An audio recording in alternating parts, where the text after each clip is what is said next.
సంక్రాంతి శుభాకాంక్షలు. 2026 సంవత్సరం ఆల్రెడీ ఓ 2 వారాలు దాటిపోయింది మొదలయ్యి. ఆహ్, ఈ నేపథ్యంలో ఈ సంవత్సరం మన ఇన్వెస్ట్‌మెంట్స్ ఎలా చేయాలి? స్టాక్ మార్కెట్స్ అవుట్‌లుక్ ఎలా ఉంది? నిఫ్టీ పెరుగుతుందా? లేకపోతే తగ్గుతుందా? స్మాల్ క్యాప్స్ బాగా పతనమయ్యాయి లాస్ట్ ఇయర్. ఈ సంవత్సరం కూడా అలానే ఉంటుందా? లేకపోతే మీన్ రివర్జన్ అనేది జరిగి మీన్ రివర్షన్ అంటే మళ్ళీ తిరిగి ఏదైతే ముందు పడిందో మళ్ళీ పైకొస్తుంది. ఆ పంథాలోని స్మాల్ క్యాప్స్ మళ్ళీ పెరుగుతాయా? మిడ్ క్యాప్స్ పెరుగుతాయా? నిఫ్టీ మిడ్ క్యాప్ ఇండెక్స్ మళ్ళీ నిఫ్టీ లార్జ్ క్యాప్ రేషియో తీసుకుంటే 1.15 నుంచి 1.2కి పెరిగింది నిఫ్టీకి ఫేవర్లో. అలాగే Nifty to Nifty small cap ratio కూడా దాదాపు 1.2 నుంచి 1.45కి పెరిగింది. సో ఇది 2024లో. సో ఈ పరిస్థితిలో నిఫ్టీ మీదే ఎక్కువ పెట్టాలా? వేరే మీద పెట్టాలా? అలాగే ఏదైతే ఈక్విటీ మొత్తం ఈక్విటీలో ఉంచాలా? లేకపోతే ఈక్విటీ నుంచి కొంచెం వేరే అసెట్ క్లాసెస్ మ్యూచువల్ ఫండ్స్లో డెట్ ఫండ్స్ కానీ గోల్డ్ సిల్వర్ గురించి కూడా చాలా ఊహాగానాలు నడుస్తున్నాయి. ఇవన్నీ చర్చించడానికి మనోజ్ గారితో మనము ఇవాళ క్లుప్తంగా మాట్లాడదాం. సో మనోజ్, ఈ సంవత్సరం ఎక్కడ ఇన్వెస్ట్ చేయాలి? 26 స్టార్ట్ అవ్వగానే బాంబులు పేలినాయి. సో యుఎస్ వెనిజులా మీద అటాక్ చేసి వాళ్ళ ప్రెసిడెంట్ని తీసుకొని పోయినారు. సో దీనివల్ల ఇన్వెస్ట్మెంట్ క్లైమేట్ కొంచెం డిస్టర్బ్ అయిపోయింది. బికాజ్ అన్సర్టనిటీ బాగా పెరిగిపోయింది. రేపు ఏమవుతుంది, ఎవరు ఏం చేస్తారు, దీనివల్ల చైనా ఏం చేస్తుంది, రష్యా ఏం చేస్తుంది, మళ్ళీ యుఎస్ నెక్స్ట్ ఏం చేస్తుంది, ఇరాన్ మీద అటాక్ చేస్తుందా, క్యూబా మీద అటాక్ చేస్తుందా, ఎంతోమంది ప్రతి ఒక్కరూ ఎక్స్పర్ట్ లాగా వాళ్ళ వ్యూస్ ఇస్తున్నారు. కానీ ఎవరికి ఏం తెలీదు ఏమవుతుందని. సో ఈ అన్సర్టనిటీలో ఇన్వెస్ట్మెంట్ ఎలా చేయాలన్నది మన అందరికీ ఆ డౌట్ వస్తుంది. సో మనకు ఏమవుతుంది అన్నది మేము చెప్పటం లేదు, కానీ ఏం చెయ్యాలన్నది మనం మాట్లాడుకోవచ్చు. అబ్సల్యూట్లీ. ఐ థింక్ ఇప్పుడు గ్లోబల్ సినారియోలో చూస్తే ఇప్పుడు గ్రీన్లాండ్ మీద అటాక్ జరగబోతోందా? అలాగే చైనా తైవాన్ని కొడుతుందా? రష్యా ఉక్రెయిన్ ఎటుపోతుంది? ఇలాంటివన్నీ నడుస్తున్నాయి. కానీ మనం ఒకటి గమనించాల్సింది ఏంటంటే మనోజ్, ఇన్వెస్ట్మెంట్లో ఇలాంటి ఒడిదొడుకులు నడుస్తూనే ఉంటాయి. ఏ రోజు ఏదో మసాలా న్యూస్ నడుస్తూనే ఉంటుంది. మనం చూడాల్సింది లాంగ్ టర్మ్ ట్రెండ్స్ ఎట్లా ఉన్నాయి, ఇన్ఫ్లేషన్ ఎలా ఉంది. ఇన్ఫ్లేషన్ దాదాపు కంట్రోల్లో ఉంది ఇండియాలో. ఇంట్రెస్ట్ రేట్స్ కూడా బాగా తక్కువలో ఉన్నాయి. బిజినెస్కి కావాల్సిన ఇన్సెంటివ్స్ ఉన్నాయి. అమెరికాతో ట్రేడ్ డీల్ అనేది ఇంకా జరగలేదు. జరుగుతుంది అనుకున్నాం, కానీ చాలా ప్రొలాంగ్ అయింది. అండ్ మన దేశం కూడా ఏమి హడావిడిలో మీరు చెప్పిన షరతులన్నీ ఒప్పేసుకుంటాం, మాకు ట్రేడ్ డీల్ ఇచ్చేయండి బాబు అని ఏమి దాసోహం అనటం లేదు. సో ఇవన్నీ అన్సర్టనిటీస్ వల్ల నిఫ్టీ ఒక రకంగా చూస్తే దాదాపు లాస్ట్ ఇయర్ మొత్తం ఒక 24,500 నుంచి 25,500 రేంజ్లో ఉన్నది. లాస్ట్ ఇయర్ డిసెంబర్ ఆ టైంలో కొంచెం బ్రేక్అవుట్ అయ్యి 26,000 దాటి, అంటే towards the end of new high వచ్చింది. 26,000 చిల్లర దాకా వెళ్ళిపోయింది. బట్ మళ్ళీ ఇప్పుడు ఈ డెవలప్మెంట్స్ జరుగుతున్న మార్కెట్స్కి అన్సర్టనిటీ అనేది ఇష్టం లేదు. అండ్ ఇప్పుడు జరుగుతున్న వాటిల్లోని ఈ చైనా యుఎస్ ఈ ఘర్షణలు ఏమవుతుందని కొంచెం టెన్షన్, నర్వస్నెస్ ఉంది. ఇదే అదను గుడ్ ఇన్వెస్టర్ కరెక్ట్ స్టాక్స్లో ఇన్వెస్ట్ చేయాలి, భయపడిపోయి డబ్బులు తీసేయకూడదు. సో అది ఒక్కటి మనము జాగ్రత్తగా చూసుకోవాలి. ఇందులో large cap, mid cap, small cap, లేకపోతే ఫ్లెక్సీ క్యాప్, దీంట్లో మనోజ్ వై డోంట్ మనం కొన్ని ముఖ్యమైన సూచనలు ఇచ్చి తర్వాత ఫిక్స్డ్ ఇన్కమ్ మరియు గోల్డ్ గురించి మాట్లాడి ముగిద్దాం ఈ కాల్. మార్కెట్ క్యాప్ అంటే market value of the company, దాని విలువ ఎంత, మార్కెట్లో ఆ పర్టికులర్ కంపెనీ విలువ ఎంత. 100% ఆ కంపెనీ మనం కొనుక్కోవాలి అంటే ఎంత డబ్బులు ఇవ్వాలి. ఎవరు కొనుక్కోలేరు, but that is the calculation. So top 100 companies by market క్యాప్ని లార్జ్ క్యాప్ ఫండ్స్ అంటారు. నెక్స్ట్ 101 to 250ని మిడ్ క్యాప్ అంటారు. 251 ర్యాంక్ నుండి లాస్ట్ ర్యాంక్ వరకు స్మాల్ క్యాప్ అంటారు. ఇది సెబీ ఇచ్చిన classification.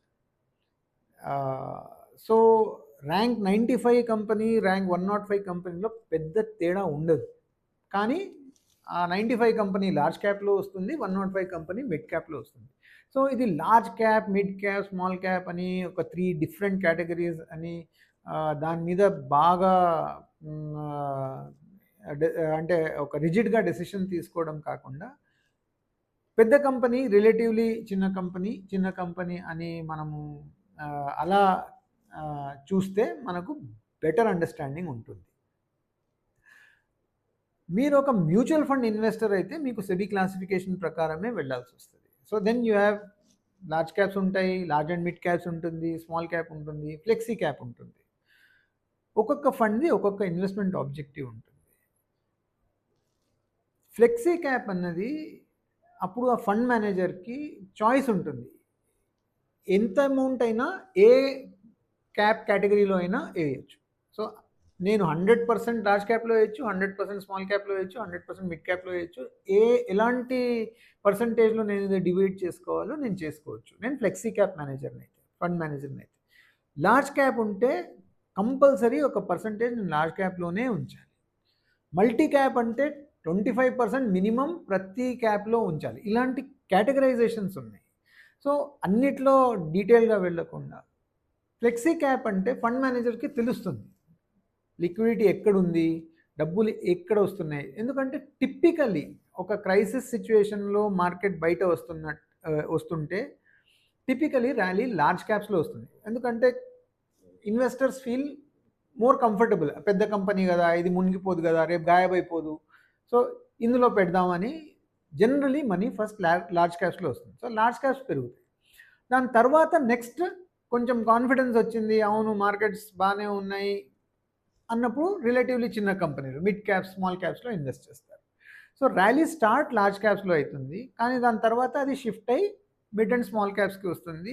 Typically mid and small cap returns large cap కంటే ఎక్కువ ఉంటాయి. ఎందుకంటే చిన్న కంపెనీలు కాబట్టి ఎక్కువ రిటర్న్ ఇస్తుంది. లార్జ్ క్యాప్ ఆల్రెడీ పెద్ద కంపెనీ కాబట్టి దాంట్లో ఫాల్ కూడా తక్కువ ఉంటుంది, రైజ్ కూడా తక్కువ ఉంటుంది. సో ఎప్పుడు ఈ ట్రెండ్ మారుతుంది, ఎప్పుడు మనీ లార్జ్ క్యాప్ నుండి మిడ్ క్యాప్, అది మనకు తెలియకపోవచ్చు. అలాంటప్పుడు ఒక ఫ్లెక్సీ క్యాప్లో ఇన్వెస్ట్ చేస్తే ఆ ఫండ్ మేనేజర్ చూసుకుంటాడు. సో మనోజ్, ఇందులో ఒక్క విషయం మీరు అన్నట్టు, ఒక ఇన్వెస్టర్ కి లార్జ్ క్యాపా, మిడ్ క్యాపా, స్మాల్ క్యాపా గురించి తర్జన భర్జన పడకుండా ఫ్లెక్సీ క్యాప్లో చేస్తే మంచి అవకాశం ఉంది. అలాగే రిస్క్ ప్రొఫైల్ బట్టి కన్జర్వేటివ్ ఇన్వెస్టర్లు కొంతమంది ఈక్విటీలోనే చేయను నేను, అంటే కోర్స్ కొంతమంది ఎఫ్డీలోనే చేస్తా, రియల్ ఎస్టేట్లో చేస్తా అనుకుంటారు. దానివల్ల లాంగ్ టర్మ్ రిటర్న్స్ పోగొట్టుకుంటారు. ఎందుకంటే మనం చూపించే చార్ట్ ప్రకారం ఈక్విటీ అన్నిటికన్నా బెస్ట్ రిటర్న్స్ ఇస్తుంది లాంగ్ టర్మ్లో. సో అందులోని ఇప్పుడు కోర్స్ స్మాల్ క్యాప్ లాస్ట్ ఇయర్లో ఒక 5-6% లాస్లో ఉన్నాయి. అండ్ మనం ఇప్పుడు చూస్తే నా దగ్గర ఉన్న డేటా ప్రకారం లార్జ్ క్యాప్ నిఫ్టీ ఇండెక్స్కిను నిఫ్టీ స్మాల్ క్యాప్కి ఒక రేషియో ఉంటుంది. ఆ రేషియో 135 నుంచి 160కి పెరిగింది. అంటే నిఫ్టీకి ఫేవర్గా. అంటే స్మాల్ క్యాప్లో ఇన్వెస్ట్ చేస్తే నష్టం వచ్చినట్టు, large cap Nifty is a proxy for large caps, top 50 companies పెరిగినట్టు. సో ఈ డెసిషన్ మేకింగ్ అనేది ఇన్వెస్టర్ అవాయిడ్ చేయొచ్చు ఫ్లెక్సీ క్యాప్లోకి వెళ్తే.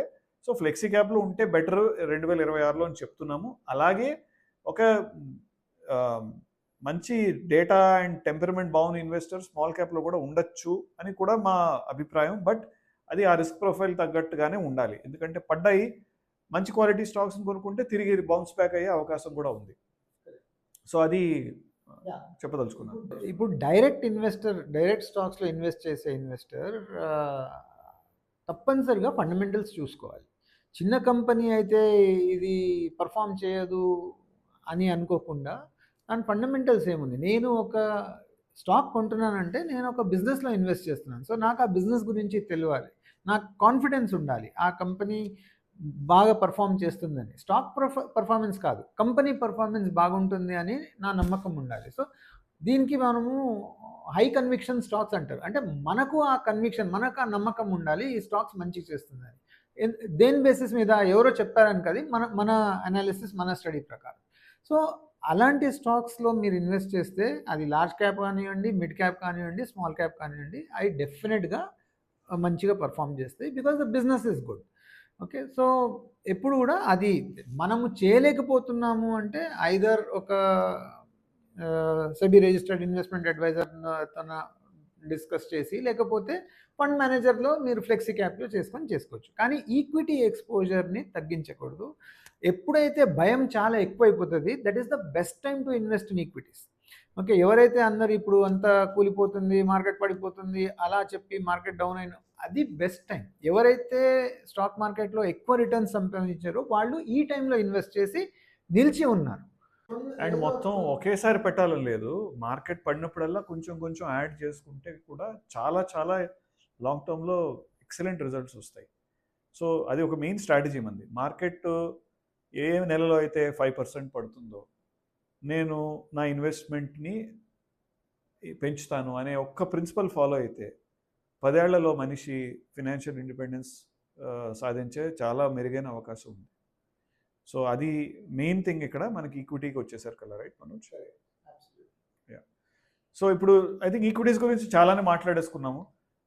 ఫిక్స్డ్ ఇన్కమ్ అంటే మనకి ఏదైతే డబ్బులు మనకి రిస్క్ ఎక్కువ వద్దు, రిటర్న్ కూడా అంత ఎక్కువ వద్దు, రిటర్న్ మంచిగా ఉంటే చాలు. అంటే ఎఫ్డి కన్నా బెటర్ ఉండాలి, ఇన్ఫ్లేషన్ కన్నా బెటర్ ఉండాలి. ముఖ్యంగా ఎఫ్డి అందరికీ తెలిసిన విషయమే, అంత ట్యాక్స్లో ట్యాక్స్ ఇంప్లికేషన్ చాలా ఉంటుంది. అండ్ మీరు డబ్బులు తీసినా తీయకపోయినా అక్రూడ్ ఇంట్రెస్ట్లో మీద ట్యాక్స్ పడుతుంది. సో ఈ నేపథ్యంలో వాట్ ఆర్ ది ఆల్టర్నేటివ్స్ మనొచ్చు? సో ఫస్ట్ ఆఫ్ ఆల్ మనము అర్థం ఏం చేసుకోవాలంటే, అగైన్ మీరు బాండ్స్ ఆర్ ఫిక్స్డ్ ఇన్కమ్ సెక్యూరిటీస్లో డైరెక్ట్ ఇన్వెస్టర్ అవ్వచ్చు. అంటే మీరు ఎఫ్డి చేస్తారు, లేకపోతే బాండ్ కొనుక్కుంటారు, అది డైరెక్ట్ ఇన్వెస్ట్మెంట్. లేదు నేను మ్యూచువల్ ఫండ్స్లో ఇన్వెస్ట్ చేస్తాను అంటే ఫిక్స్డ్ ఇన్కమ్ బాండ్స్ ఉంటాయి, డెట్ ఫండ్స్ అంటారు, దాంట్లో ఇన్వెస్ట్ చేయొచ్చు. ఈ డెట్ ఫండ్స్ అన్నది దాని రిటర్న్స్ న్యావ్ మీద బేస్ అయి ఉంటాయి. అండ్ ఈ న్యావ్ ఏమో బాండ్ వాల్యూస్ మీద డిపెండ్ అయి ఉంటుంది. ఇదంతా రెగ్యులేషన్ ప్రకారం. సో రెగ్యులేషన్స్ ఉన్నాయి, ఇలా వాల్యూ చేయాలి అని. సో దాని ప్రకారమే అదంతా చేస్తారు. సో ఎప్పుడైతే ఇంట్రెస్ట్ రేట్స్ పెరుగుతాయో బాండ్ వాల్యూస్ కింద పడిపోతాయి, దానివల్ల న్యావ్ కింద పడిపోతుంది. ఇంట్రెస్ట్ రేట్స్ తగ్గితే బాండ్ వాల్యూస్ పెరుగుతాయి అండ్ దేర్ఫోర్ న్యావ్స్ పెరుగుతాయి. సో మీరు మ్యూచువల్ ఫండ్ న్యావ్స్ చూస్తే ఒక్కొక్కసారి మీకు చాలా హై రిటర్న్ కనిపిస్తుంది, సుమారు 19% రిటర్న్ చూపిస్తారు. ఈ బాండ్ ఫండ్ చూడండి 19% ఈక్విటీ కంటే ఎక్కువ ఇచ్చింది. అది కన్సిస్టెంట్ కాదు, అది ఆ రిటర్న్ మెయింటైన్ చేయలేము. ఎందుకంటే అది వన్ ఆఫ్, ఏదో ఇంట్రెస్ట్ రేట్స్ పడింది అని దీని న్యావ్ పెరిగి ఉంటుంది. అదేవిధంగా ఇంట్రెస్ట్ రేట్స్ పెరిగితే న్యావ్ పడిపోతుంది, నెగటివ్ రిటర్న్ కూడా రావచ్చు. ఆల్దో ఆ ఇన్వెస్ట్ చేసిన అమౌంట్కి ఏం రిస్క్ లేకపోయినా వాల్యుయేషన్ మెథడాలజీ ప్రకారం దాని వాల్యూ కింద పడితే మనకు చూస్తే నెగటివ్ రిటర్న్ కనిపిస్తుంది. సో మ్యూచువల్ ఫండ్స్లో వేస్తున్నారంటే కనీసం 2-3 సంవత్సరాల కోసం వేస్తుంటే ఈ పీరియడ్లో, ఈ అన్సర్టనిటీ పీరియడ్లో ఏమవుతుందంటే ఇంట్రెస్ట్ రేట్స్ పెరిగే ఛాన్సెస్ ఎక్కువ ఉన్నాయి. ఇప్పుడు మన దగ్గర ఇంట్రెస్ట్ రేట్స్ చాలా తక్కువ ఉన్నాయి. RBI has been very accommodative, అది ఇంట్రెస్ట్ రేట్స్ కిందనే పెట్టాలి ఎందుకంటే ఇన్ఫ్లేషన్ కూడా తక్కువ ఉంది. కానీ జియోపొలిటికల్ టెన్షన్స్, ఈ యుద్ధాలు, ఒకరినొకరు బెదిరించడం అలాంటివి అయితే రిస్క్ ప్రీమియం పెరిగిపోతుంది ఇన్వెస్ట్మెంట్ మీద. రిస్క్ ప్రీమియం పెరిగితే ఇంట్రెస్ట్ రేట్స్ పెరిగే ఛాన్సెస్ ఉన్నాయి. ఇంట్రెస్ట్ రేట్స్ పెరిగితే బాండ్ వాల్యూస్ పడిపోతాయి. కానీ లాంగర్ డ్యూరేషన్లో అది అడ్జస్ట్ అయిపోతుంది, ఎందుకంటే మీరు ఇన్వెస్ట్ చేసిన బాండ్లో ఎక్కువ రిటర్న్ వస్తుంది కాబట్టి. సో మీరు ఫండ్స్లో ఇన్వెస్ట్ చేస్తున్నారు అంటే కనీసం 2-3 సంవత్సరాల కోసం చేయాలి. అలాంటప్పుడు ఒక మంచి ఆప్షన్ ఏంటంటే ఆర్బిట్రాజ్ ఫండ్స్ అని ఉంటుంది. ఆర్బిట్రాజ్ ఫండ్స్లో ట్యాక్స్ ట్రీట్మెంట్ ఈక్విటీ లాగా ఉంటుంది. సో మీకు సంవత్సరం వరకు హోల్డ్ చేస్తే మీకు లాంగ్ టర్మ్ క్యాపిటల్ గెయిన్స్ దొరుకుతుంది. నార్మల్ ఫండ్స్కి ఈ అడ్వాంటేజ్ ఉండదు. ఇందులో మీకు ఎఫ్డి కంటే బెటర్ రిటర్న్స్ వస్తాయి పోస్ట్ ట్యాక్స్. సో ట్యాక్స్ తీసేస్తే మీకు ఎఫ్డి రిటర్న్ ఎంతైతే ఉంటే దానికంటే ఎక్కువ రిటర్న్స్ ఆర్బిట్రాజ్ ఫండ్స్లో వస్తుంది. డబ్బులు కూడా సేఫ్, ఎందుకంటే అప్పటికప్పుడు ప్రాఫిట్ బుక్ అయిపోయి. ఆర్బిట్రాజ్ మీనింగే risk free profit. So that is one మంచి ఆప్షన్. ఇంకో ఆప్షన్ కావాలంటే ఇన్కమ్ అండ్ ఆర్బిట్రాజ్ ఫండ్స్ ఉంటాయి, కానీ దానికి మినిమం 2 సంవత్సరాలు మీరు హోల్డ్ చేస్తేనే మీకు క్యాపిటల్ గెయిన్ బెనిఫిట్స్ వస్తాయి, టాక్సేషన్ బెనిఫిట్స్ వస్తాయి. సో ఫిక్స్డ్ ఇన్కమ్ సెక్యూరిటీస్లో ఇన్వెస్ట్ చేయాలి అనుకుంటే ఆర్బిట్రాజ్ ఫండ్ కానీ ఇన్కమ్ అండ్ ఆర్బిట్రాజ్ ఫండ్స్ కానీ they are better options than investing in direct bonds or fixed deposits, ఎందుకంటే అక్కడ ట్యాక్స్ ఎలిమెంట్ బాగా ఎక్కువ ఉంటుంది. ట్యాక్స్ పోయాక మీకు రిటర్న్స్ తగ్గుతాయి. చాలా బాగా చెప్పావు Manoj about fixed income options ఏమిటి అండ్ ఇంట్రెస్ట్ రేట్ అవుట్లుక్ గురించి కూడా మోడరేట్గానే ఉంటుందని అనుకుంటున్నాం. సో మిగిలింది ఇప్పుడు gold silver, right? So so Manoj, gold silver next ఈ సంవత్సరంలో అదే పేస్లో పెరుగుతూ పోతాయా?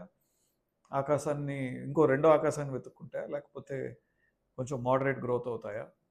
దాని గురించి కొంచెం. సో మన హౌస్ వ్యూ ఒకవేళ మీరు మా వీడియోస్ చూస్తూ ఉంటే we have been bullish on gold and silver also. ఈ రెండు కమోడిటీస్ కూడా రియల్ మనీ అంటే ఇవే. మిగతాది మన డాలర్, రూపీ, పౌండ్ ఇవన్నీ ఫియాట్ కరెన్సీ, అంటే గవర్నమెంట్ ఇచ్చిన వాల్యూ. లేకపోతే ఆ డిమానిటైజేషన్ అయిపోతే ఆ 2000 రూపాయల నోట్కి ఏం వాల్యూ లేదో అట్లనే దీనికి కూడా వాల్యూ ఉండదు. సో కానీ బంగారం ఉంది, వెండి ఉంది అంటే దానికి ఎప్పటికైనా వాల్యూ ఉంటుంది. అండ్ లాస్ట్ కొన్ని సంవత్సరాల్లో మనం చూస్తున్నది ఏంటంటే సెంట్రల్ బ్యాంక్స్ బాగా గోల్డ్ కొంటున్నాయి అండ్ అన్కన్ఫర్మ్ రిపోర్ట్స్ ప్రకారం సిల్వర్ కూడా కొంటున్నాయి. సిల్వర్లో ఇండస్ట్రియల్ యూసేజ్ బాగా పెరిగిపోయింది, అది ఇంకా దాని డిమాండ్ ఎక్కువ ఉండే ఛాన్సెస్ ఉంది. రెండిటిది సప్లై చాలా తక్కువ ఉంది. ఇన్ఫ్యాక్ట్ మార్కెట్లో మీరు ఎక్కడ పోయినా చాలామంది సిల్వర్ గురించే మాట్లాడతారు and they will tell you that అసలు సప్లైయే లేదు, సో సిల్వర్ డబల్ అయిపోతుంది, ట్రిపుల్ అయిపోతుంది, అవ్వచ్చు కూడా, తెలీదు. బట్ ఇన్వెస్టర్ ఉన్నప్పుడు ఇలాంటి మాటల్లో పడిపోయి మొత్తం డబ్బులు అందులో వేసేస్తే మనము ఒక పెద్ద రిస్క్ని తీసుకుంటున్నాం. బికాస్ సిల్వర్లో రిటర్న్స్ బాగా ఎక్కువ వచ్చాయి. చాలామంది లాస్ట్ ఇయర్ 175% రిటర్న్ వచ్చింది సిల్వర్లో. కానీ ఒక పీరియడ్లో అది ఆల్మోస్ట్ 40% కింద పడిపోయింది. చాలా చిన్న వెరీ షార్ట్ పీరియడ్లో 40% కింద పడిపోయింది. దాని తర్వాత మళ్ళీ పెరిగింది. బట్ అలాంటి సిచ్యువేషన్ వస్తే మనము దాన్ని తట్టుకోగలుగుతామా అన్నది చాలా ఇంపార్టెంట్. సో ఇలాంటప్పుడు అండ్ మనకు తెలియదు యాజ్ రీటైల్ ఇన్వెస్టర్స్, మనకు ఇవన్నీ జియోపొలిటికల్ సినారియోస్, సెంట్రల్ బ్యాంక్స్ ఏం చేస్తున్నాయి, ఇవన్నీ మనం డైలీ ఫాలో చేయలేము. సో ఒక మంచి ఆప్షన్ ఏంటంటే ఒక gold and silver fund of funds అని ఒక ఆప్షన్ ఉంటుంది. దాంట్లో ఫండ్ మేనేజర్కి ఎలా అయితే ఫ్లెక్సీ క్యాప్లో ఫండ్ మేనేజర్కి చాయిస్ ఉంటుందో large cap, mid cap, small cap, అందులో gold and silver fund of ఫండ్స్లో ఆ ఫండ్ మేనేజర్కి గోల్డ్ అండ్ సిల్వర్ ఎలొకేషన్లో చాయిస్ ఉంటుంది. సో ఒకవేళ ఆ ఫండ్ మేనేజర్ ఆయన డైలీ చూస్తూనే ఉంటాడు, ఆయనకు అర్థమై ఉంటుంది ఏది ఎట్లా పర్ఫామ్ చేస్తుంది, మార్కెట్ సినారియో ఏంటి, మ్యాక్రో సిచ్యువేషన్ ఏంటి, అదని చూసి సిల్వర్లో రిటర్న్ ఎక్కువ వచ్చే ఛాన్సెస్ ఉంది అంటే ఎక్కువ డబ్బులు సిల్వర్లో పెడతారు. లేదు అక్కడ వాలటైలిటీ బాగా పెరిగిపోయింది, స్టెబిలిటీ కావాలి అంటే ఎక్కువ డబ్బులు గోల్డ్లో పెడతారు. ఆయన ఎట్లా అంటే అట్లా మార్చుకోగలుగుతారు. సో మనము దాని మీద స్పెక్యులేట్ చేసి ఇలా అయిపోతుంది అలా అయిపోతుంది అని అనుకోకుండా ఒక ప్రొఫెషనల్ ఫండ్ మేనేజర్కి మనం డబ్బులు అప్పగిస్తే ఛాన్సెస్ ఆఫ్ అది మంచిగా మేనేజ్ అయ్యే ఛాన్సెస్ ఎక్కువ ఉన్నాయి. అది కూడా ఒకేసారి మొత్తం డబ్బులు పెట్టేసుకుండా ఎస్ఐపి లాగా కొంచెం కొంచెం స్మాల్ అమౌంట్స్ దాంట్లో పెట్టుకుంటే మనకు ఈ పైన కింద అయ్యే మార్కెట్లో కూడా మనకు ఒక స్టేబుల్ అండ్ స్టడీ రిటర్న్ వచ్చే ఛాన్సెస్ ఉన్నాయి. ఎందుకంటే long term view of both the metals is up.